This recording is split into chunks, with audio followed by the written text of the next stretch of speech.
Bem, meus amigos, voltamos ao nosso curso sobre a LEP, a Lei de Execução Penal.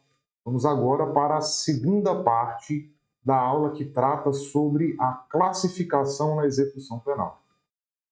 Na aula passada nós vimos que a classificação é um tema previsto dos artigos 5º ao artigo 9º-A. E aí no primeiro vídeo dessa segunda aula, nós já estudamos do artigo 5º ao artigo 9º. Ou seja, praticamente esgotamos o assunto. Mas faltou um último artigo, que é o artigo 9º-A.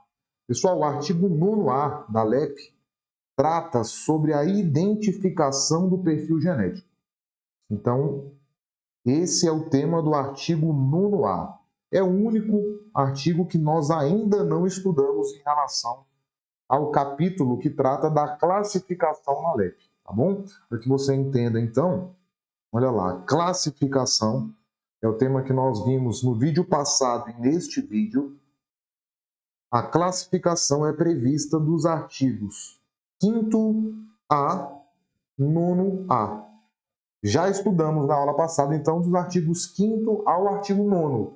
Faltou somente estudar o artigo 9º-A, que trata sobre a identificação do perfil genético. Alfano, e se só faltou um único artigo, por que você não tratou desse artigo no vídeo passado para terminar a matéria de uma vez? É porque, pessoal, na verdade, esse tema da identificação do perfil genético, ele vem dentro do capítulo que trata sobre a classificação na LEP, mas ele não tem nada a ver com a classificação na execução penal. Na verdade, deveria ser tratado em um outro capítulo, um capítulo só para ele, porque não tem relação nenhuma com a classificação na LEP.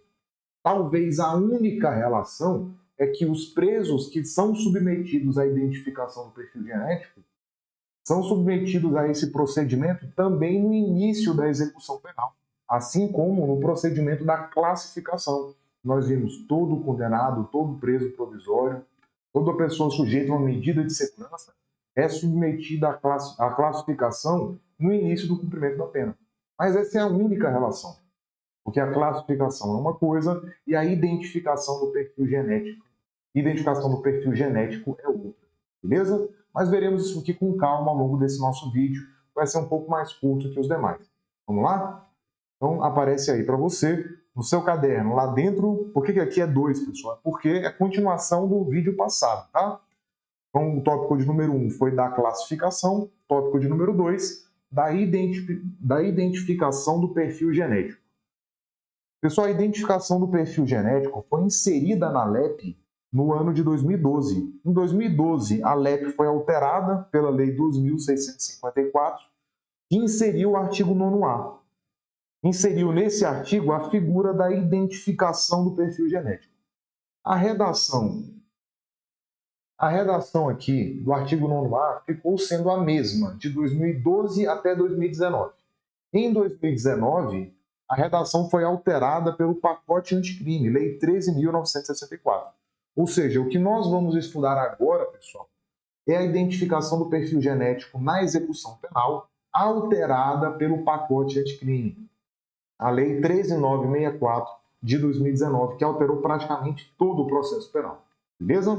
E aí, você já sabendo então que nós vamos estudar agora a identificação do perfil genético na execução penal, com as alterações do pacote anticrime, você precisa saber o que é a identificação do perfil genético. Tranquilo? Aqui, muito fácil. É claro que eu vou colocar no slide, no seu material, para você ter no seu caderno, para que você tenha no seu caderno. Mas você já sabe o que é identificar o perfil genético, não é isso? Os genes são o nosso DNA. Cada pessoa tem um DNA único.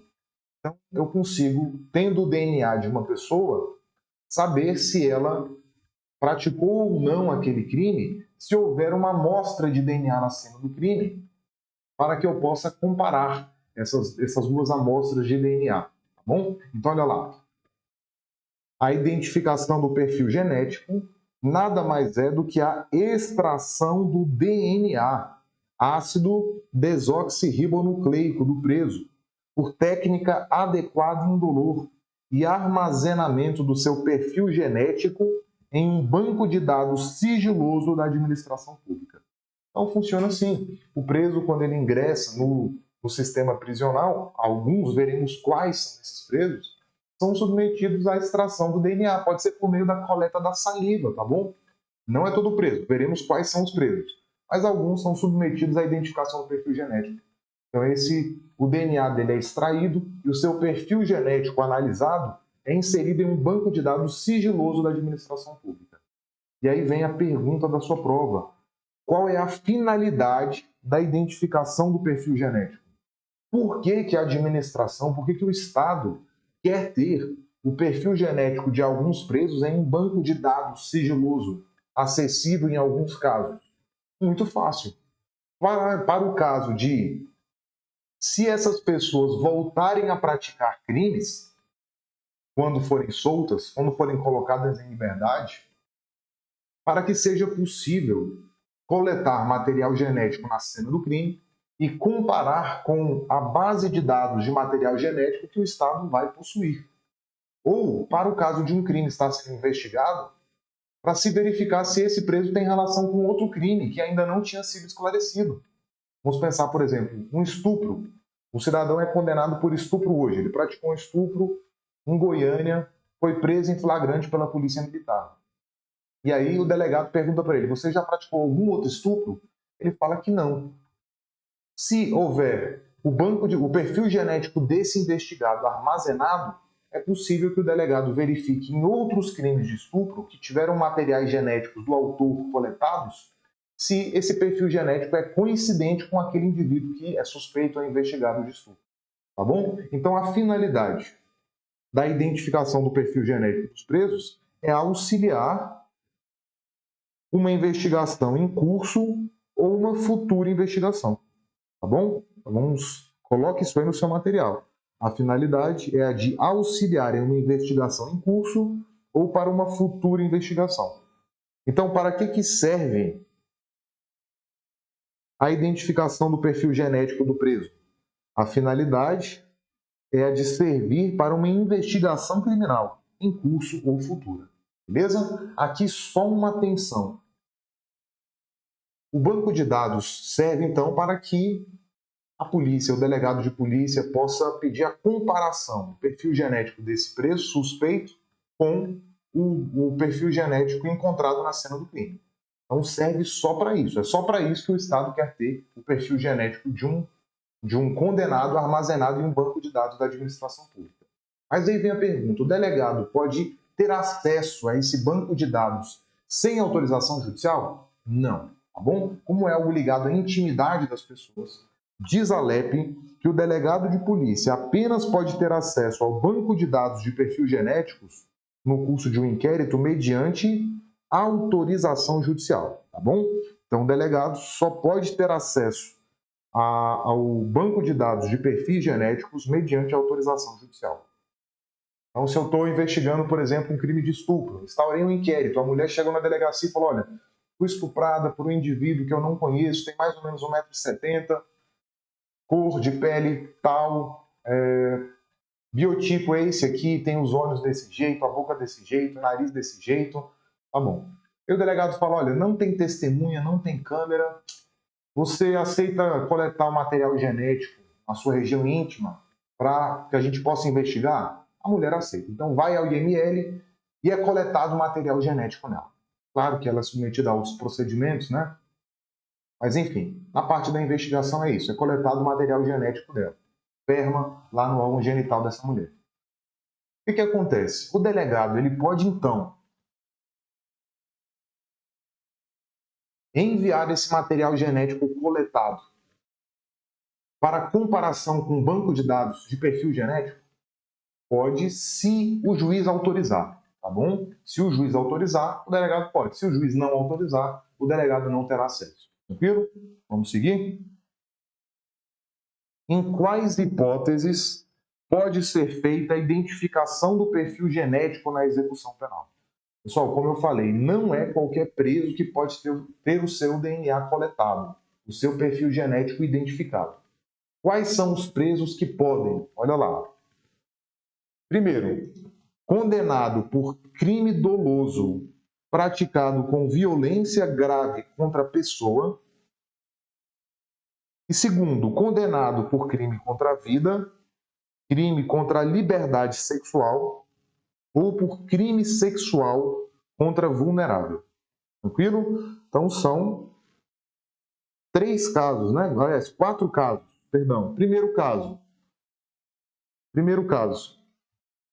crime doloso com violência grave contra pessoa. Segundo, crime contra a vida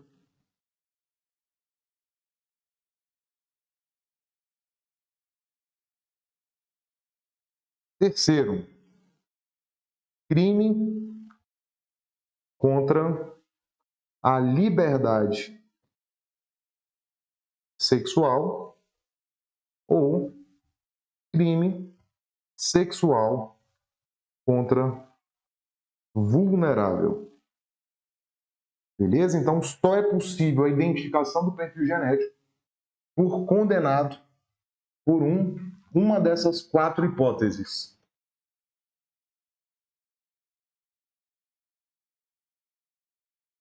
Crime doloso praticado com violência grave contra a pessoa, crime contra a vida, crime contra a liberdade sexual e crime sexual contra a vulnerável. Beleza? Pergunta da sua prova: o condenado é obrigado a fornecer material para sua identificação genética? Pessoal, olha só. A pergunta aqui é a seguinte: o cidadão foi condenado por crime doloso praticado com violência grave contra a pessoa. Vocês já viram que essa luz aqui está com problema, mas vamos lá. Vamos seguir. Pergunta: ele é obrigado a fornecer seu material genético, a ter o seu perfil genético identificado? Olha só o que diz o artigo 9º-A da LEP. Parágrafo 8º. Constitui falta grave a recusa do condenado em submeter-se ao procedimento de identificação do perfil genético.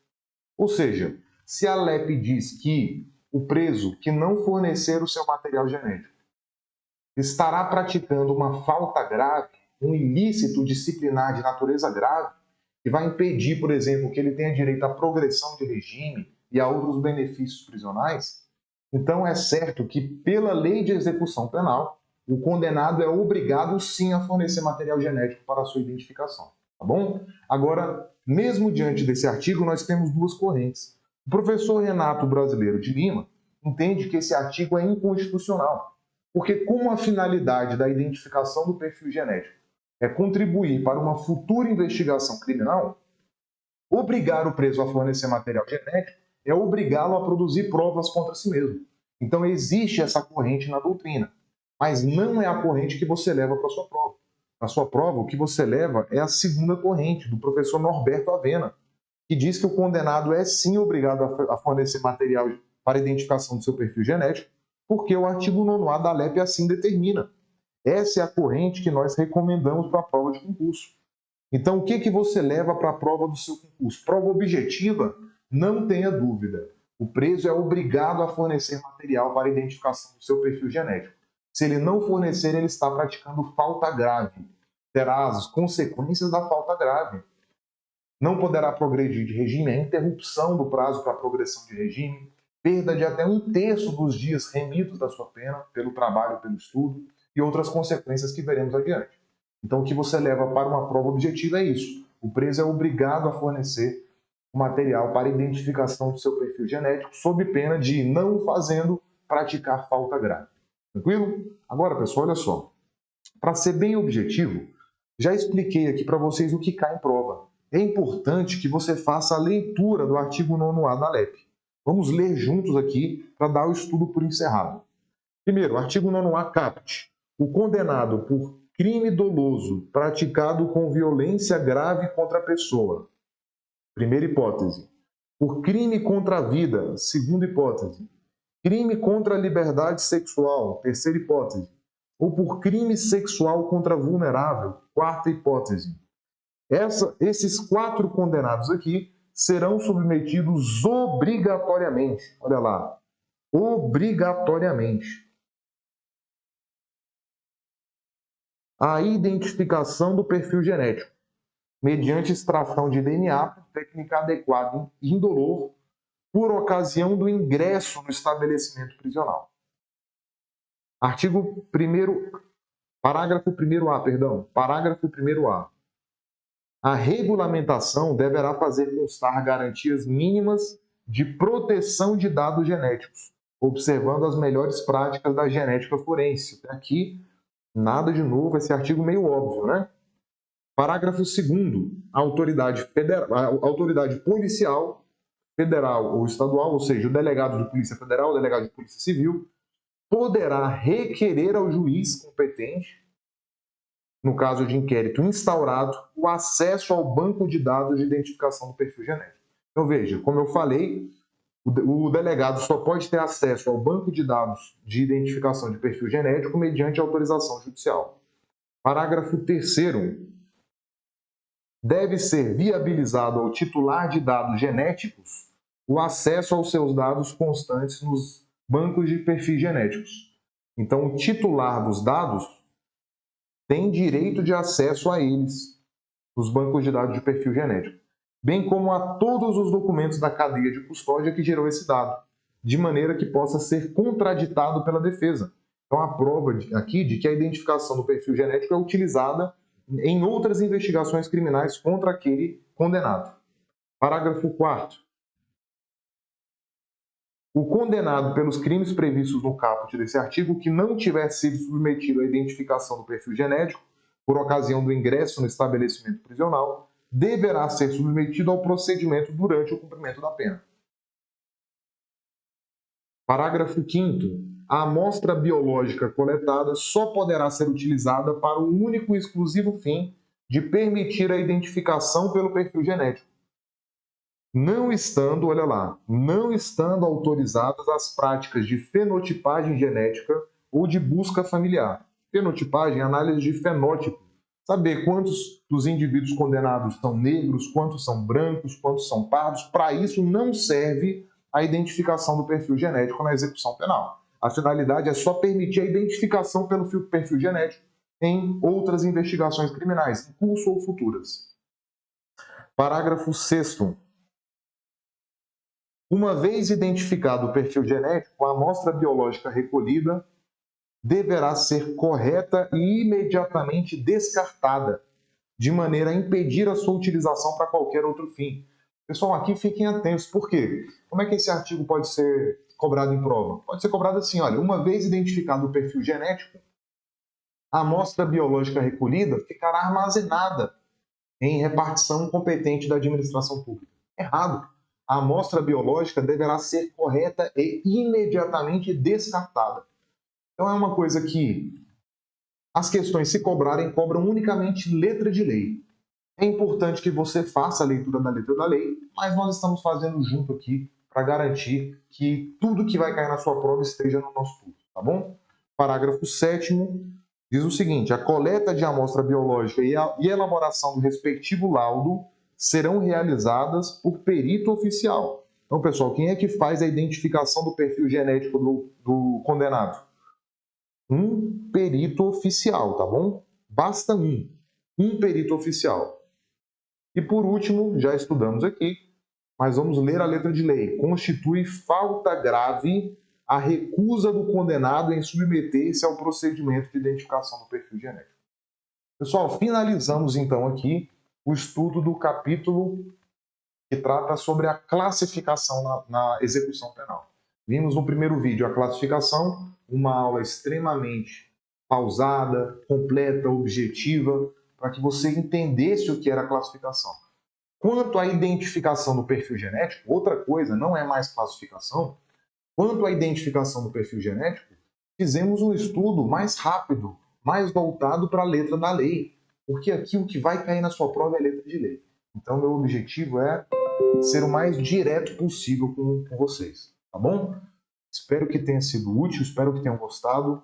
No próximo vídeo vamos tratar sobre a assistência na execução penal. Veremos quais são as espécies de assistência que o condenado e o internado têm direito na execução penal. Assistência religiosa, assistência social, assistência jurídica, assistência ao egresso do sistema penitenciário. Enfim, veremos tudo isso na próxima aula.